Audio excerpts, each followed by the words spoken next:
All right, Rabbi Say, let's Ezra Hashem. The next chelek, the next part in the sugya of Shovavim, watching our eyes, the koyach of the eye that we've been speaking about, specifically the last few weeks. It's a special time, as we say every week. It's a special Eis Ratzon to discuss and to work on these specific inyanim. I would like to, as we said in the beginning, it's something that should be taken seriously. It's something that we should think about. This is something that's nagea to everyone, and it's important for us to discuss it in a very mature manner. I want to thank the emails that I have been getting from people, just to say thank you for the series and how much they appreciate it and how much they've gained from it and learned from it, which I appreciate in turn, because apart from speaking to all of you Gavaldiga boys, just to know that there are people out there who are also listening and gaining from it, which is wonderful. And just to be able to admit that people, are able to admit that, we need to work on this. It's a wonderful, wonderful thing. It really is. It's a very, very special thing, just to be able to admit and realize, yes, this is something that we need to work on. It may take a lifetime, but that's fine. We're here to work on ourselves. Now, what I'd like to do today, the last few weeks we've been discussing how bad it is, what it causes, different Mamari Chazal, different things. What I'd like to concentrate specifically today is on some of the claims that people make.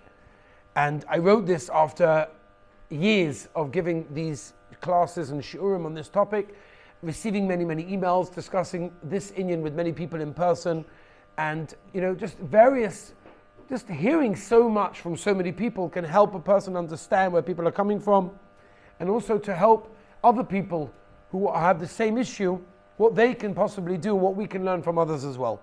So I'd like to spend a few minutes on some of the claims that people make about the inyan Shmiras Einayim, or looking at that which they shouldn't, and let's try to go through them one by one. One of the most common claims that people make in this sugya is, I must be a really low person if this is what I'm busy with, if this is what I'm looking at, if this is what I'm oisik in, then I must be a really, really low person. And many people say that. Many people maybe don't express it, but they do think that of themselves. They think to themselves, listen, if I'm busy looking at these websites and these, this, that, and the other, I'm obviously in a really bad place. What can I do? What do you want from me? That's what a lot of people say. I've heard this many, many times. The answer to that claim is, number one, you're not alone. Now, some people answer when I say that, like, okay, Rabbi, okay, very nice, there are other people, but at the end of the day, me. And you have to understand, I don't know if you heard the Parsha video this week, where we spoke about the Makkah of Choshech, and we spoke about the Makkah of darkness in Mitzrayim being one of the most painful and devastating experiences that the Mitzrayim suffered from. And we asked, if you got the video, if you saw it, I can still send it to you if you want it again, or it's on the chat, whatever. We asked, why is it that darkness was so bad? They had the most incredible, terrible, devastating makkahs and plagues in Mitzrayim. Darkness. So Chazal tell us that the first 3 days there was just darkness, but they were able to move around and talk, whatever. The last 3 days, it got frozen almost. It was so thick that they couldn't move. And the answer to why it was so bad was because when you cannot share something with someone else, when you cannot have your experiences shared by other people, you're alone. When you're alone, it's much more painful. And the Mitzrayim were much more alone in this Makkah than any other Makkah. Therefore, it was much more devastating and horrifying for them because they couldn't share it with anybody else. They didn't understand that anybody else had the same experience. For all they knew, it was only them and no one else. When you know that there are other people who suffer from the same issue, and have the same taivas and the same Yetzer Haras. Of course, some people are managing more than others or less than others to be able to kovesh the Yetzer Hara, to suppress it, to push it down, to ignore it, to pass over it. Right? At the end of the day, everyone has nisyonis. And not only is everyone has nisyonis, it's a healthy thing to have. That means if you have such a nisyon to look at such things, it means that you are a healthy human being that the Rebbeinu Shalom was created in this world, and you are the way the Rebbeinu Shalom wanted you to be. As we said already, the Gemara tells us in Yuma that the Rebbeinu Shalom removed for a small amount of time the taiva between male and female, and nobody had kids. because there was no taiva anymore, which means, and that tells us that the taiva that a man has towards a woman is the most natural and the most important taiva that we have. Okay? Now, you should just know that, just to give you an example, if you would take all the electricity in New York City, that would be enough to light up New York City, because it does, but also to electrocute someone to a terrible degree. Because the more powerful something is, the more good it can do, but the more damage it can do.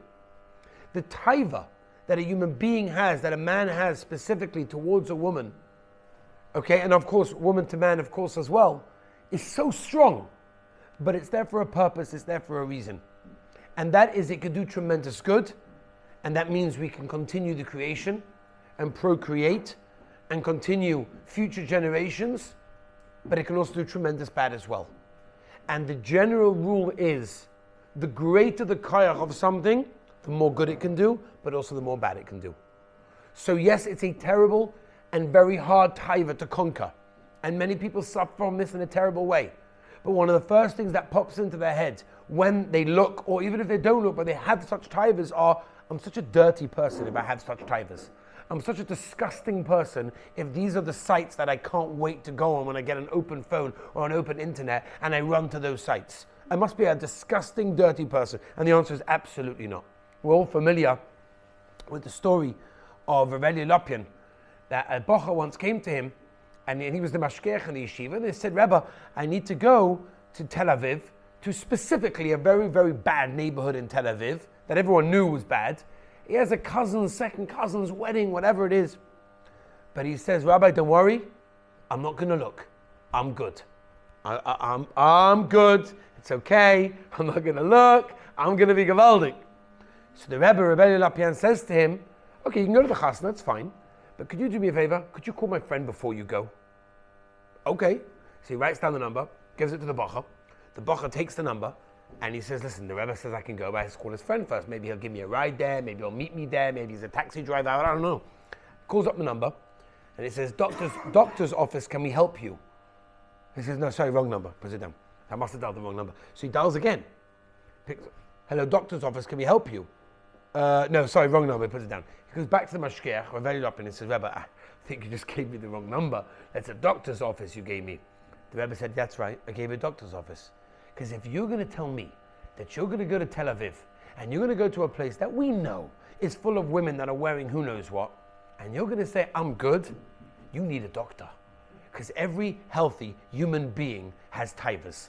And if you don't, then you have a problem. So the first thing we have to know is that we're not dirty, we're not disgusting, we're not low. We are exactly the way the Rabbeinu Shalom created us, with all of our taivas, with all of our yetzer haras, with all of the things that we think about and want to do. It's because the Rabbeinu Shalom created us in this way, specifically, so that we could utilize and use it for the good, like everything. Okay? Now, the Ramban famously says, what does the Rabbeinu Shalom give us tests? What do we need this for?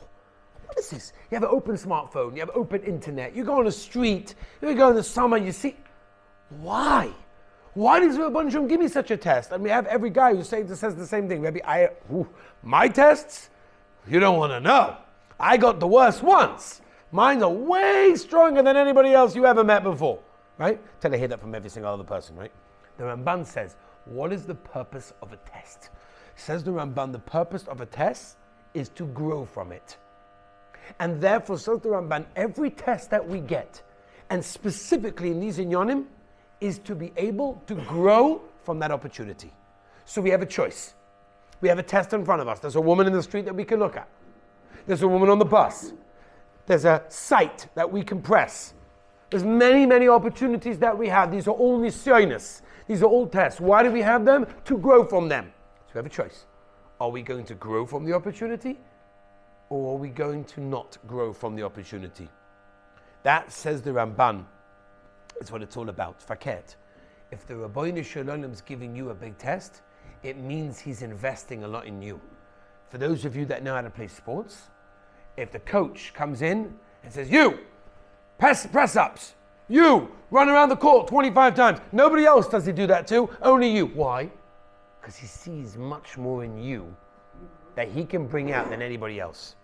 That means he sees that you can make it big, that you could be gavaldik, and he just needs to bring it out, and he just needs to show you could do it.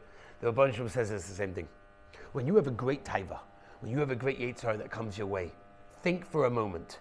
The Rebbeinu Shalom obviously loves me so much that he's willing to put me through this because he knows that I could be great. And he's just going to show me how it's going to become great. That, says the Ramban, Rashi and Shmiras also, is nisayon, is the lashon harama v'gedula, is the lashon of opportunity to raise up in an amazing thing. So if you think you have it hard, just remember and just know that you could have, and you are the greatest investment that the Rebbeinu Shalom is giving, and you have the greatest power in that case, Rabbi Yisai. The Chofetz Chaim tells us that in Ikvasa the Mashiach, in the heels, as Mashiach is about to enter, the Milchama only gets stronger and stronger because the Yetzer Hara knows what he's up against. The Yetzer Hara knows exactly what he's up against. We say at the end of Seder night. That means the Yetzer Hara with his last strengths will say, I'm going to chap rein and do whatever I can to chap that guy. He's steiging in yeshiva. He's growing so nicely. He's doing so well. Let's chap him. Let's get him. Let's put that woman on the street. Let's find a way that he gets through his smartphone filter. Let's find whatever he can do to get him down. Because he realizes how important it is for us to fall. And we have to realize how important it is for us to utilize the opportunity of growth. And that's what it's all about. And that's what it's all about. We have to realize that everything we have is in the sign of Vilna Gaon tells us the whole purpose is to masakin ourselves and to become a better person. And like the words of the Chofetz Chaim tells us in the Sefer Ma'orei Yisrael Chelik Aleph, he says, such a gavaldig yisoid. When Moshe Rabbeinu came to the sneh, he came to the burning bush. What happened? The Rebbeinu Shalom said, take off your shoes. You know why? Because where you are standing is holy. Says the Heilige Chofetz Chaim, Rabbi. So listen to this Chofetz Chaim, it's amazing. Says the Heilige Chofetz Chaim. The Heilige Chofetz Chaim says, the place where you're standing is holy. Every person is standing on holy soil. The place where you are is exactly where you're meant to be. People say, if only I didn't have so many taivas, if I didn't have so many Yetzer Haras, if I didn't do many things, then I would be a better person. Then everything would be gavaldik. Then I would be able to learn. And then I could daven with kavanah. And then, no. Says the Chofetz Chaim, the place that you're standing is kadosh. The place where you're standing is holy because this is the place that the Rebbeinu Shalom set you up to be. And therefore, this is your tachlis. This is your purpose over here. Now, there's another claim that people make, which I want to address. And that is, listen, I've done it so many times. I'm way past that. Rebbe, I'm way past that. I'm done already. I'm toasted. I'm charcoal up there in Shemayim. It's over. They're going to turn it up. 220, crispy. It's going to be gavaldik. I'm done already. I'm past that. I've done it so many times. I tried already. I tried this, it didn't work. I tried that, it doesn't work. Okay, tshuva, very nice. Comes to Yom Kippur, we'll talk about tshuva and ne'ilah. All right, we'll cry a bit. Say that. We have to realize that the job of the Yetzer Hara is to get you to be miyayish, is to get you to give up. There's a famous Gemara. The Gemara says in Baba Kama, imagine this, Rabbi Sai. You have two people holding a glass pitcher, and they're walking with this glass pitcher. The first guy trips and he falls. He's on the floor, he's moaning and groaning about his knee. The second guy behind him, he's got the glass pitcher, he's not looking where he's going, assuming it's empty. He trips over the first guy and smashes the glass pitcher. Who has to pay, asks the Gemara, for the second guy's glass pitcher? Guy number one, who was on the floor, who caused guy number two to trip up over him, or guy number two, who maybe shouldn't look where he's going and tripped over guy number one. So the Gemara goes through it backwards and forwards. Zuk the Sifrei Musa. Avada, guy number one. You know why? Because he shouldn't have gotten up. He should have got up and he didn't. What does that mean? Say this Sifrei Musa.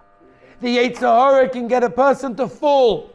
He can get a person to look at that which he shouldn't look at. And you know what his greatest trick is? Once you've fallen, you're already full. You may as well continue looking. You may as well continue doing it. You did it already, no? Keep on going. You did it already. His job and his greatest hatzlacha is to keep you on the floor, is to keep you down. And therefore, the greatest thing that you can do is say, no, I'm getting up. Yes, I fell. I admit that I fell. And yes, I need to do tshuva. But I realize the koyach of getting up. The koyach of realizing I can do this. Is it hard? Sure, it's hard. But we can do it. Because the greatest trick of the Yetzer Hara is to get you down. It's an amazing, amazing thing for a person to realize that the reward, not only in the next world, in this world, is unimaginable. The reward of pleasure of a person's own life is so gewaldig. It's so beautiful. And is it really too difficult, Rabbi Say? Gemara in Sukkah, everyone knows, where the Gemara in Sukkah tells us, Osid Lava, it's going to come a time where the Rabbeinu Shalom is going to shech the Yetzer Hara, the Satan. And Zuk the Gemara, Tzadikim are going to cry, and the Rishayim are going to cry. The Tzadikim are going to cry, because they're going to see a huge mountain. Wow, it was huge. I managed to climb that. That's amazing. I can't believe I managed to climb that. And the Rishayim are going to cry. Why are the Rishayim going to cry? The Rishayim are going to cry because it was a small hair's breadth. They could have just stepped over it. And they didn't. They chose to give in to the illusions of the world and the temptations of Hollywood. And they decided, I'm going for it. And they're going to cry because La'asid Lava, they're going to see all it was a little strand of hair that they should have just been able to cross over. Sheva Yipol Tzadik V'Kam. What does that mean? It's not just a song, but it means that a tzaddik falls and he falls and he falls. Number one, he fell. And number two, he got up. And that's the Yesod, Rabbi Say. Person has to realize, yes, we fall, but we have to learn to get back up again. Re-mechazik ourselves. Re-mechadish our personal borders and our guidelines of what we can and cannot do and should or should not go and should not look at. Because that's the only way to do it. You know, there's a group of soldiers in the middle of a wall, in the middle of a battle. One gets killed. So what happens now? What happens? Everybody breaks down and starts to cry? No, you're in the middle of a war. We'll cry later. Right now, there's no greater sakana and danger than breaking down to cry at this moment. Someone died. I know, but we're in the middle of a battle, we're in the middle of a war. Rabbi Say,